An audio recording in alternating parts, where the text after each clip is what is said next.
Hi, I'm Abby, I have a lot of records, and this is Vinyl Monday.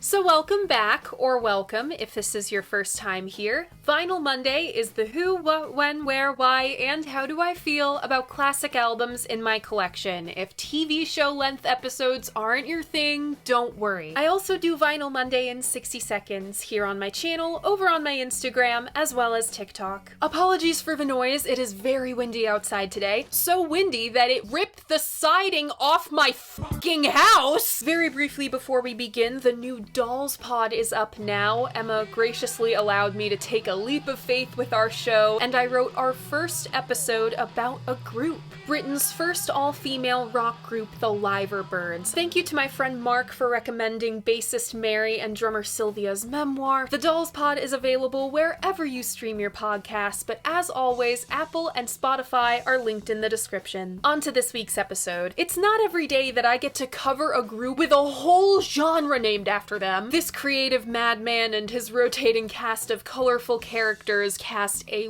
long shadow, and this was the album that took his mothership of wacky, talented freaks to the next level. This week's album is Funkadelic, Maggot Brain. Congrats if you guessed this one. If you want to play along, all you gotta do is check out my posts tab. 0 out of 10, terrible name. Thank you, Google, not very cool. Whatever it's called, that's the place where I post hints to what the next album is gonna be. I make announcements, I host polls, you can find all of that on my channel. And, if you so choose, you can always read the written version of this review on my website, linked in the description. Alright, let's take the plastic off.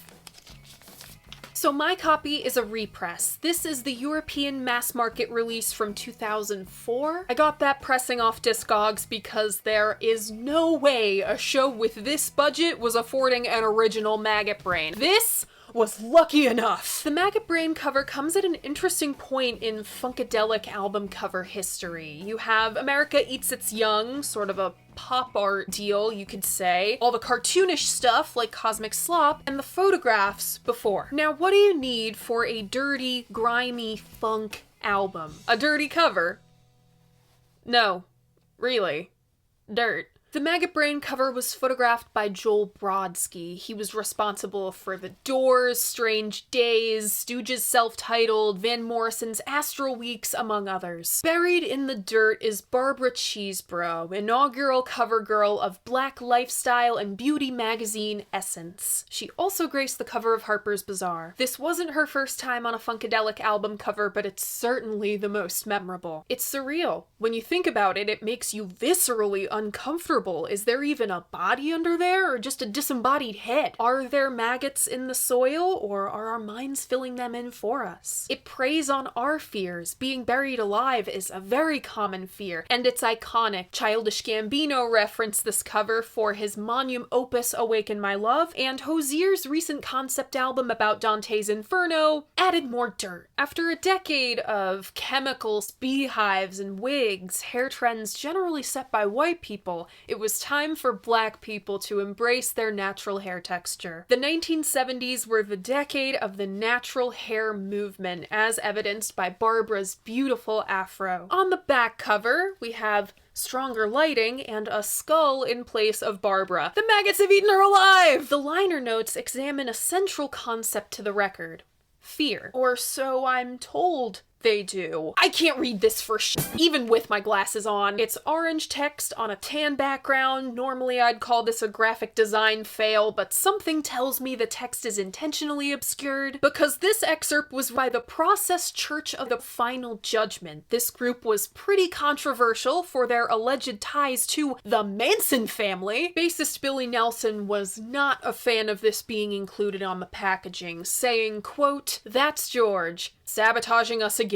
Maggot Brain is, quote, a parla funka A parla funkadelic meant thang. T-H-A-N-G, thang. In funkadelic, we have Eddie Hazel on lead guitar, Tall Ross on rhythm, Bernie Worrell on keys, Billy Bass Nelson on bass, duh, and lead vocals on You and Your Folks, Me and My Folks, Tiki Fullwood on drums, and their eccentric band leader, the one, the only, George Clinton. We also have the guys of the Parliaments, Grady Thomas, Fuzzy Haskins, Calvin Simon, and Stingray Davis. This, of course, was the doo-wop quintet George sang with before the contractual dispute that birthed Funkadelic. Our special guests are Gary Scheider on backing vocals and the ladies of Hot Buttered Soul, Rose Williams and Pat and Diane Lewis. Bernie Mendelsohn was apparently in charge of this. He was in charge of equally baffling things on other Funkadelic records. Maggot Brain was produced by George Clinton. Roll a funky transition. I want you to hit it.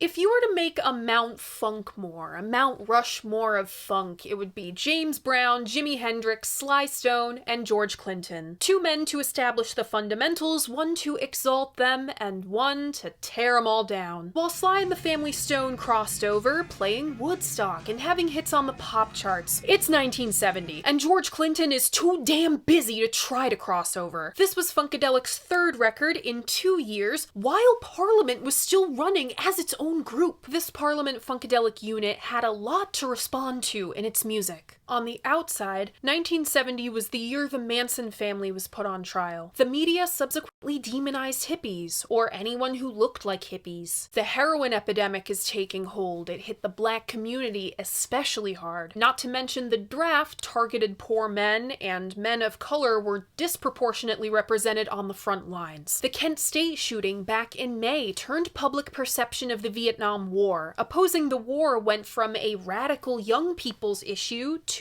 an everybody's issue. Distrust in the government, once reserved for radical counterculture groups, was becoming mainstream. Speaking of radical counterculture groups, membership of the Black Panther Party hit an all-time high in 1970. P-Funk is based out of Detroit right now, which never completely recovered from the riots back in '67. That adds a whole other layer to the social context. On the inside, George forged a reputation of unbelievable debauchery, not paying his musicians, and overindulgence. Biographer Ricky Vincent said drugs were, quote, as integral to the P-Funk experience as perspiration is. Everything had to do with a higher consciousness in some way, shape, or form. Funkadelic preferred psychedelics. The same cannot be said for Sly and the Family Stone. Riot Production was so unbelievably drug-addled that their label had to throw out a greatest hits record to buy some time. This left the playing field wide open for Funkadelic. They adopted all of Mount Funkmore's best qualities to become Funkenstein's monster. They were tight like James Brown, talented, disciplined players.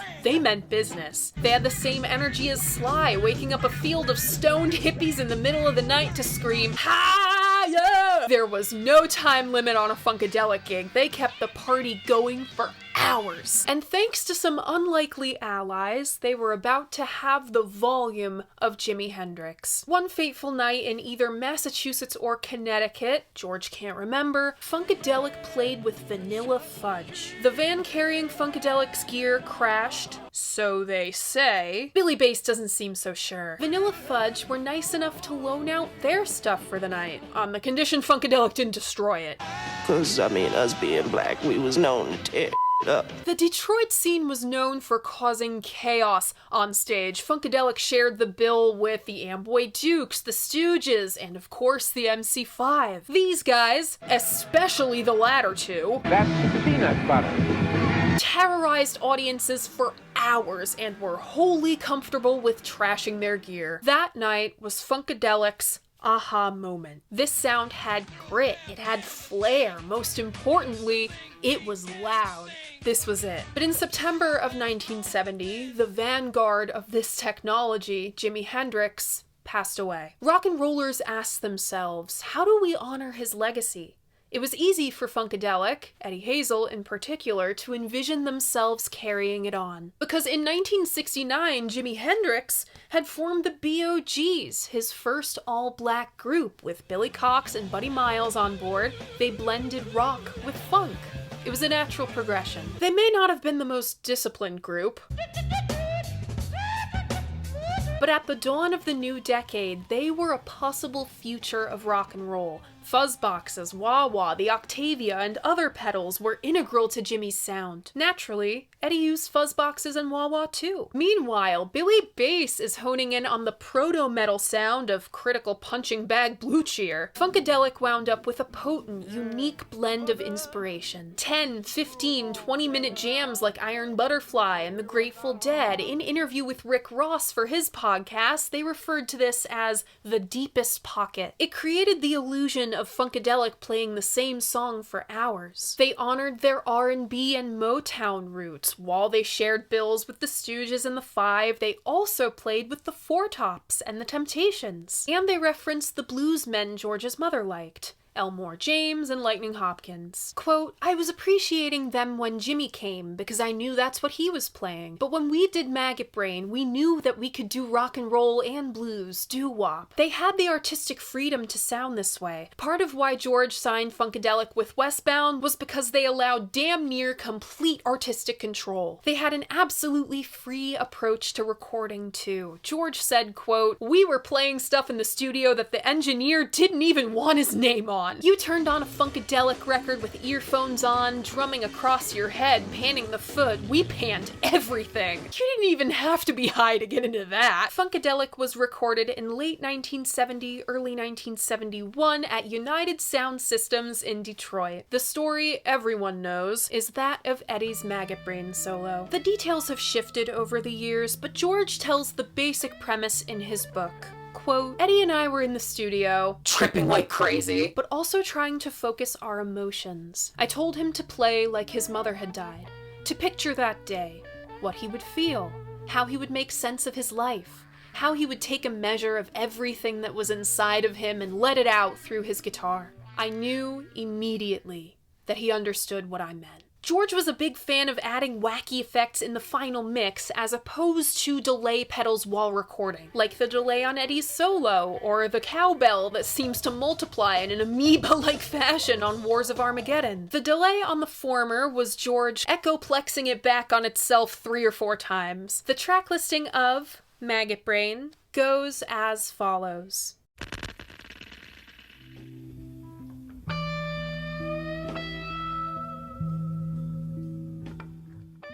Opening up side 1, we have the title track, Maggot Brain, followed by Can You Get to That? Then Hit It and Quit It, and side 1 closes with You and Your Folks, Me and My Folks. Opening up side 2, we have Super Stupid, followed by Back in Our Minds, and the album closes with Wars of Armageddon. Maggot Brain was released July of 1971, and Eddie, Billy, Bernie, and Tiki had already quit the band. They left in the spring to work on Chairman of the Board's last album, Skin I'm In. Tiki went on to drum for Miles Davis. Bernie later worked with Talking Heads. Eddie rejoined for tour, contributed to America Eats Its Young, popped back in for Up for the Downstroke after Oh Sweet Jesus! Upon release, no one really knew what to make of these guys. In a Maggot Brain 50th anniversary retrospective for NPR, George described Funkadelic as being, quote, too black for white folks and too white for black folks. It's all in the name.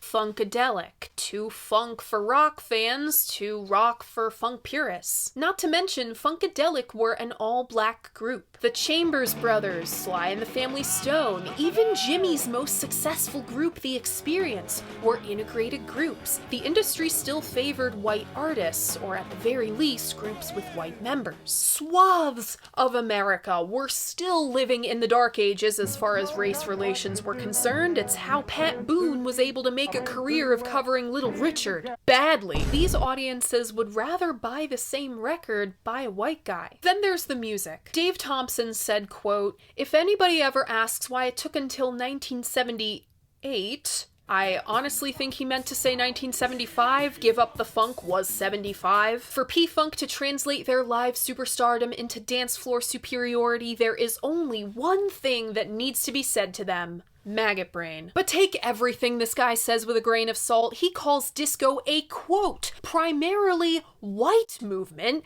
in the same paragraph. Either way, Maggot Brain caused a fair amount of cognitive dissonance. Vince Aletti for Rolling Stone was a product of that confusion. He calls Maggot Brain a, quote, rather limited exploration of the dark side of psychedelia, a shattered, desolate landscape with few pleasures, and Wars of Armageddon mindless, despite realizing how intricate and intentional it is. He erroneously says the parliaments are not on the record when 5/5 of the parliaments are in fact on the record. Did his editor call out sick that morning? And it seems Vince didn't want to admit to himself that he liked the music. He says Funkadelic are a, quote, primarily instrumental group, alluding to musicianship being their strength. He praises the title track, and can you get to that as being wonderful, multifaceted music? But then he has to go and undercut it all by saying it's, quote, competent at best. What a curmudgeon, man. I could never imagine being a music critic. They're all so grumpy. Maggot Brain and another album Vince reviewed, Marvin Gaye's What's Going On, both made Rolling Stone's 500 Greatest Albums of All Time list, with the latter topping the most recent edition. I like to think that was to spite Vince Aletti specifically. The open-minded ones embraced Maggot Brain's weirdness. While Funkadelic may have been too black for white folks and too white for black folks, George says, quote, the people that really liked us stayed with us forever. There are multiple generations of P-Funk fans. Funkadelic, Parliament Funkadelic went through many iterations, leaning more into funk after Eddie's departure. It grew even larger with costumes, characters, props, pyrotechnics, even a whole ass mothership. A funk opera to rival a prog rock opera. As of me filming this, George and his P-Funk All-Stars are still alive and kicking. George retired, then came out of retirement, which is the most George Clinton thing ever. That Tiny Desk is one of the greatest ever. Gotta love a band that refuses to go acoustic. Funkadelic are one of the most influential and most sampled groups of all time. Mother Earth is pregnant for the third time. For y'all have knocked her up.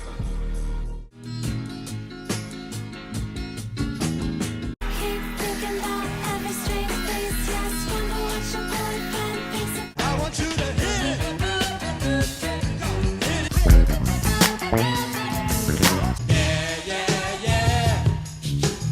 Thought shit was changing with this black president shit. Those are just some of the tracks to sample just this album. NWA, De La Soul, Outkast, Living Colour, J Mascis, Ween, D'Angelo, Questlove, the RHCP. Those guys stayed in George's house. All cite P-Funk as a greater influence. I also want to shout out a publication out of Detroit named after this album. So, what do I think of Maggot Brain?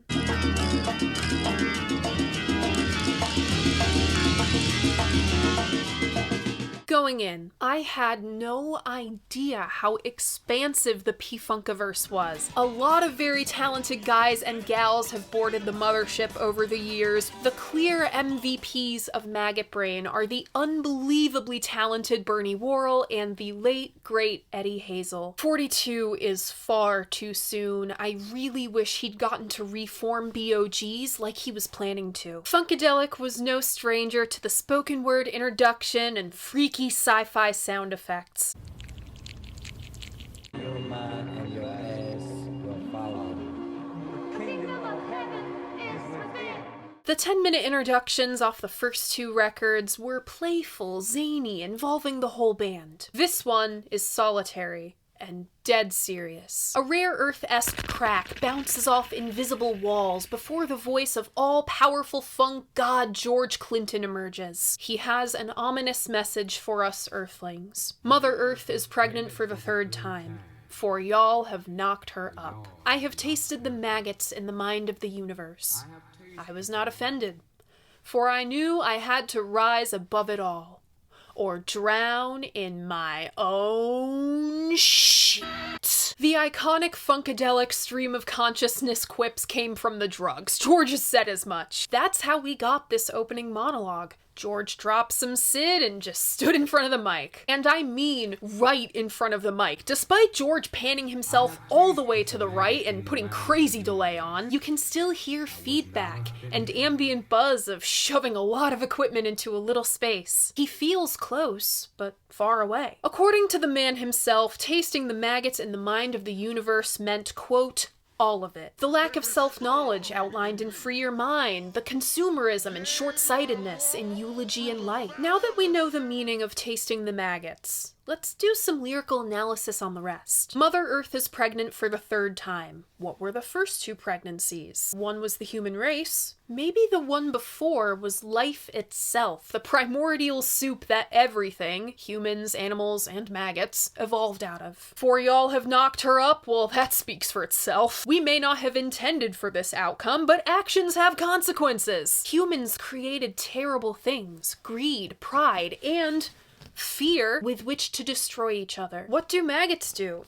You find them in dumpsters, roadkill, sometimes bodies. Before religion, funeral homes, building pyramids, lighting rafts on fire, that's how bodies decomposed. Maggots feed on rot. I am not offended.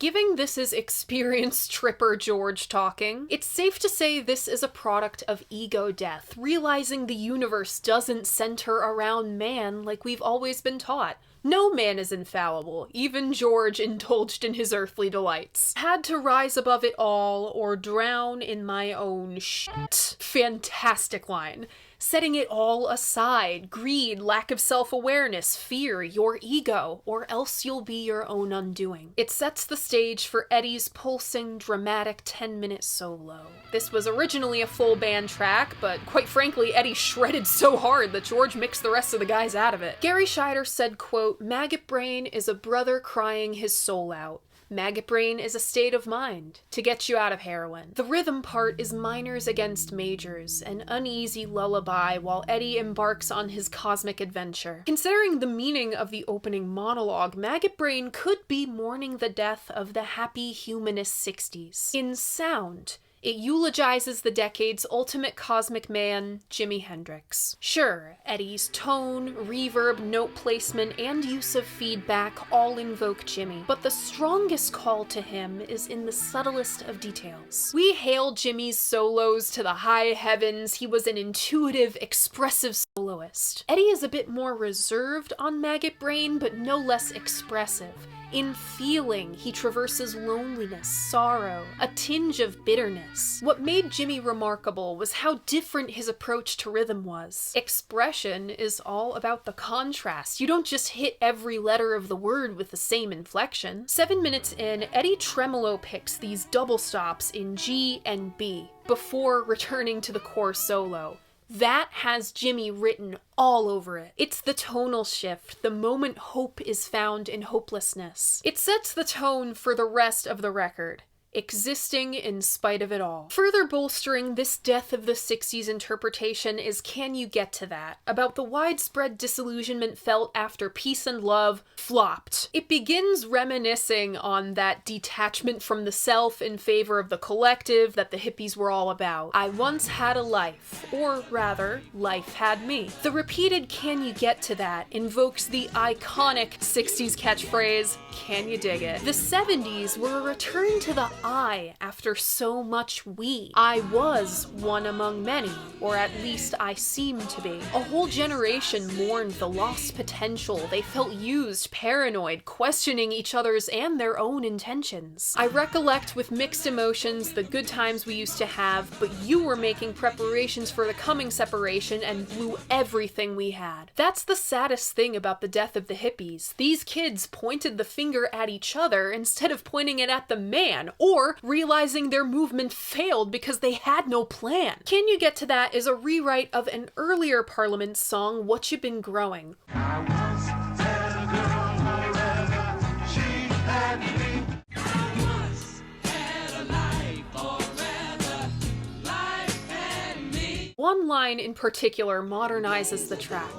Checks you signed with love and kisses later come back signed insufficient funds. Truth hurts. I call Can You Get to That proto-funk. It's an acoustic guitar part not unlike Pete Townsend would have played, set against funk's trademark emphasis on the downbeat. The vocal showcase spanning 3 octaves comes from the traditions of doo-wop and gospel music. The rhythm is slow and plodding, as if to reluctantly trudge through mud to an uncertain future. It's a cool, kind of foreboding groove. But these guys aren't gonna cut their hair and ease into the straight life just yet. This eases us into our first true funk track, Hit It and Quit It, a phrase popularized by none other than James Brown.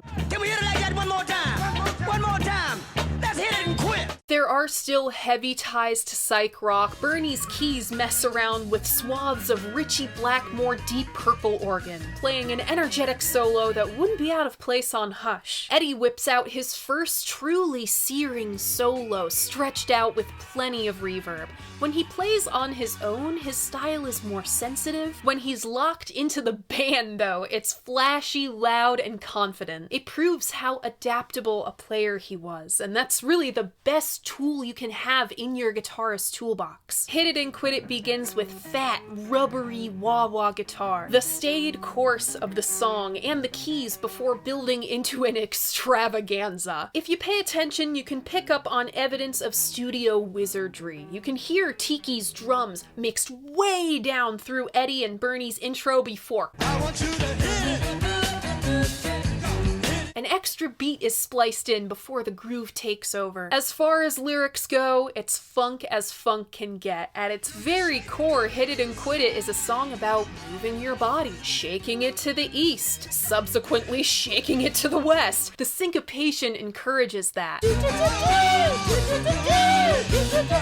It's ridiculous. Of course there's bells. A funky Uncle Sam commands us. I want you to hit it and quit it. I love how these sounds get progressively darker through side 1 before the darkest track on Maggot Brain, You and Your Folks, Me and My Folks. Jesus, the effects on this rhythm section are weird. It sounds like decay. Drums and keys have a fractured drag as if they're blasting apart an 8-bit. Meanwhile, the bass is buried in so much gunk, it sounds like little more than the buzz of a subwoofer. It is remarkable to think that these sounds were created in the age of analog recording technology.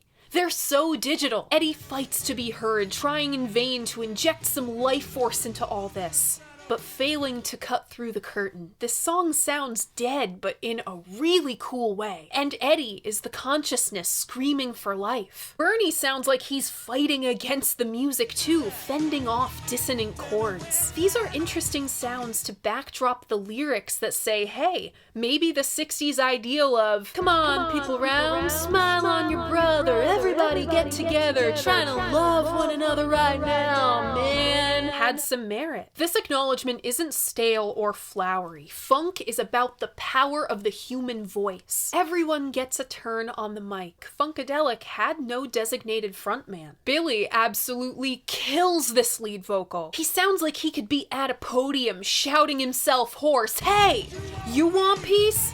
I want peace.